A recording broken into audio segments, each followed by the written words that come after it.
ഏത് നിർമ്മാണ പ്രവർത്തനമായാലും അത് കൃത്യമായി സമയബന്ധിതമായി നല്ല രീതിയിൽ പൂർത്തിയാക്കുന്ന കാര്യത്തിൽ കേരളം ഇനിയും തമിഴ്നാടിനെ കണ്ടുപഠിക്കണം. കേരളത്തിൻ്റെ തൊട്ട് അയൽപ്പക്കത്ത് തമിഴ്നാട് ചെയ്ത ഒരു പ്രോജക്റ്റും കേരളം അതിന് സമാനമായിട്ട് നമ്മുടെ തൊട്ടടുത്ത് ചെയ്ത ഒരു പ്രോജക്റ്റും രണ്ട് കണ്ണാടി പാലങ്ങൾ ഒന്ന് താരതമ്യം ചെയ്യുകയാണ്. നിർമ്മാണം കഴിഞ്ഞിട്ട് ഒരു വർഷത്തോളമായിട്ടും തിരുവനന്തപുരത്ത് ആക്കുളം അഡ്വഞ്ചർ പാർക്കിലെ കണ്ണാടിപ്പാലം തുറക്കാനാവുന്നില്ല. നിർമ്മാണത്തിലെ പിഴവാണെന്ന് ആരോപണമുണ്ട്. എന്തായാലും അതല്ല എന്ന് നിർമ്മിച്ചവർ പറയുന്നു. എന്തായാലും 2024 ഫെബ്രുവരിയിൽ നിർമ്മാണം പൂർത്തിയായ ആക്കുളം അഡ്വഞ്ചർ പാർക്കിലെ സാഹസിക ടൂറിസം പ്രോജക്റ്റിൽ ഏറ്റവും പ്രധാനപ്പെട്ട ഒന്നായ കണ്ണാടിപ്പാലം ഗ്ലാസ് ബ്രിഡ്ജ് ഇപ്പോഴും തുറന്നു കൊടുക്കാൻ കഴിയുന്നില്ല. അതേസമയം ഇതെല്ലാം കഴിഞ്ഞിട്ട് തൊട്ടടുത്ത് കന്യാകുമാരിയിൽ, തിരുവനന്തപുരത്തിന് തൊട്ടടുത്ത് കന്യാകുമാരിയിൽ വിവേകാനന്ദ പാറയും തിരുവള്ളുവർ പ്രതിമയും കടലിൽ ത്രിവേണി സംഗമത്തിൽ അതിൻ്റെ ഇടയിൽ കടൽ ആണല്ലോ. വിവേകാനന്ദ പാറയ്ക്കും തിരുവള്ളുവർ പ്രതിമയ്ക്കും ഇടയിൽ കടലുണ്ട്. ആ കടൽ ദൂരം തമിഴ്നാട് കണ്ണാടിപ്പാലം ഗ്ലാസ് ബ്രിഡ്ജ് സമയബന്ധിതമായി നിർമ്മിച്ച് കഴിഞ്ഞ ഡിസംബർ 30 തമിഴ്നാട് മുഖ്യമന്ത്രി MK സ്റ്റാലിൻ അതിൻ്റെ ഉദ്ഘാടനവും നിർവഹിച്ചു. നമ്മുടെ തിരുവനന്തപുരം ആക്കുളം സാഹസിക പാർക്കിലെ അഡ്വഞ്ചർ പാർക്കിലെ ഗ്ലാസ് ബ്രിഡ്ജ് കണ്ണാടിപ്പാലം എന്ന് തുറക്കും. ഇവിടെയാണ് തമിഴ്നാടിനെ നമ്മൾ കണ്ടുപിടിക്കേണ്ടത്. ഇനി ഇതിൻ്റെ വിശദാംശങ്ങളിലേക്ക്. ആദ്യം നിർമ്മാണം തുടങ്ങിയത് ആക്കുളം കണ്ണാടിപ്പാലമാണല്ലോ. അതിൻ്റെ നിർമ്മാണം ഏറ്റെടുത്തിരുന്നത് വട്ടിയൂർക്കാവ് കേന്ദ്രമായി പ്രവർത്തിക്കുന്ന വട്ടിയൂർക്കാവ് MLA VK പ്രശാന്ത് ചെയർമാനായ വൈബ് കോഓപ്പറേറ്റീവ് സൊസൈറ്റിയാണ്. അതായത് വൈബിൻ്റെ പൂർണ്ണ രൂപം എന്താണെന്ന് വെച്ചാൽ Vattiyoorkavu youth brigade entrepreneurs cooperative society. VK Prasanth Vattiyoorkavu MLA ആയതിനു ശേഷം ഒട്ടേറെ മാതൃകാ നിർമ്മാണ പ്രവർത്തനങ്ങൾ നടക്കുന്ന അസംബ്ലി മണ്ഡലമാണ് വട്ടിയൂർക്കാവ്. വട്ടിയൂർക്കാവിൻ്റെ മുഖച്ഛായ മാറ്റിയെടുക്കുന്നതിൽ VK പ്രശാന്ത് MLAയുടെ വലിയ സംഭാവനയുണ്ട്. പക്ഷേ അദ്ദേഹം മുൻകൈയെടുത്ത് രൂപീകരിച്ച ചെറുപ്പക്കാരുടെ നൈപുണ്യ തൊഴിൽ സ്ഥാപനമായ എഞ്ചിനീയറിംഗ് സ്ഥാപനം കൂടിയായ വൈബ്സിന് ഈ കണ്ണാടിപ്പാലം നിർമ്മാണം കൃത്യമായിട്ട് പിഴവൊന്നുമില്ലാതെ പൂർത്തിയാക്കാൻ കഴിഞ്ഞില്ല എന്നാണ് ഇപ്പോൾ പ്രധാന ആരോപണം. ഇതിൻ്റെ ചെലവ് 1.25 കോടി രൂപയ്ക്കാണ് ആക്കുളം കണ്ണാടിപ്പാലം നിർമ്മിച്ചത്. ബജറ്റ് 1.25 കോടി രൂപയാണ്.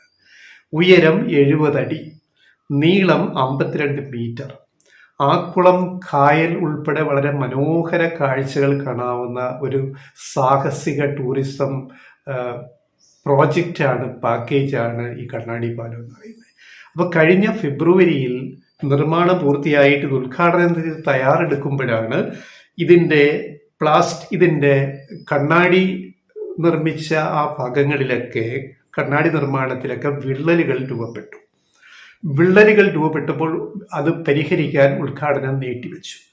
ഇതേ സമയത്താണ് വർക്കല പാപനാശം ബീച്ചിൽ ടൂറിസം ഡിപ്പാർട്ട്മെന്റ് തുടങ്ങിയ ഫ്ലോട്ടിംഗ് ബ്രിഡ്ജ് മറിഞ്ഞു വീണ് കുറേ ടൂറിസ്റ്റുകൾ വെള്ളത്തിൽ വീണത്. അത് കഴിഞ്ഞ വർഷം മാർച്ച് 9 അതേ തുടർന്ന് കണ്ണാടിപ്പാലത്തിൻ്റെ ഉദ്ഘാടനം വീണ്ടും അത് നീട്ടിവെച്ചിട്ട് പിന്നെ എന്ന് നടത്തുമെന്ന് പറയാറായില്ല. അങ്ങനെ പോയി കുറേ നാൾ കഴിഞ്ഞ് വീണ്ടും ഈ തകരാർ പരിഹരിച്ച് ഉദ്ഘാടനത്തിന് നോക്കുമ്പോൾ ഈ ലാൻഡിംഗ് പോയിന്റിൽ വീണ്ടും വിള്ളലുകൾ കാണും. അങ്ങനെ വീണ്ടും ഉദ്ഘാടനം നീട്ടിവെച്ചു.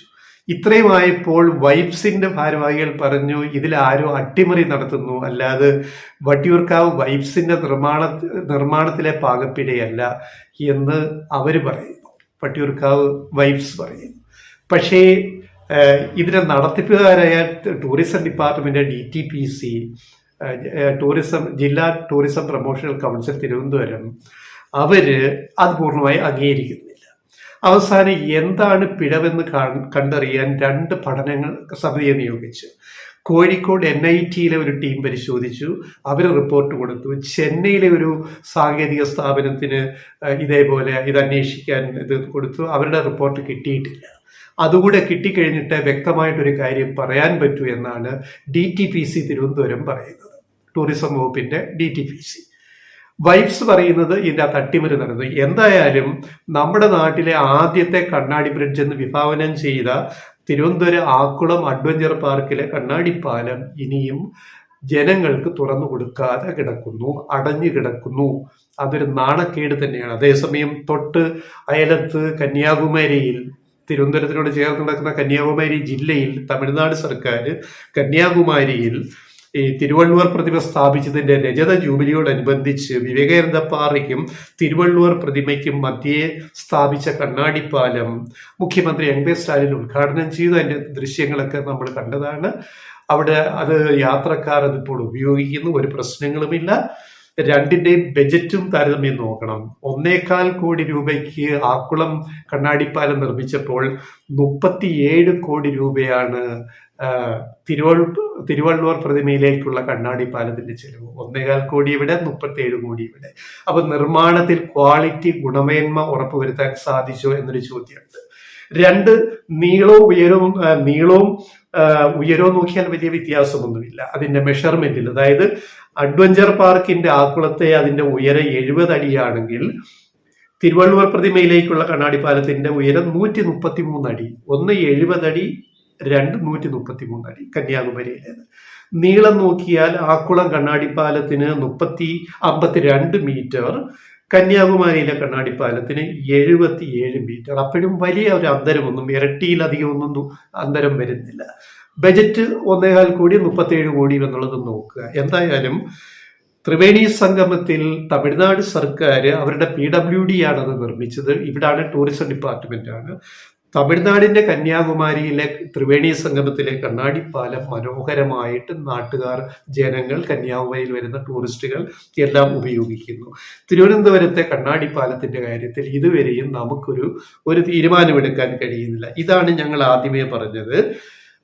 കേരളം തമിഴ്നാടിനെ ഇനിയും കണ്ടുപഠിക്കണം. മരാമത്ത് നിർമ്മാണത്തിലും പ്രോജക്റ്റുകളുടെ നിർമ്മാണത്തിലും അത് സമയബന്ധിതമായി പൂർത്തിയാക്കുന്നതിലും കുറച്ചുകൂടി അവർക്ക് നൈപുണ്യവും കാര്യക്ഷമതയും ഉണ്ട് എന്നാണ് ഈ രണ്ട് സംഭവങ്ങൾ.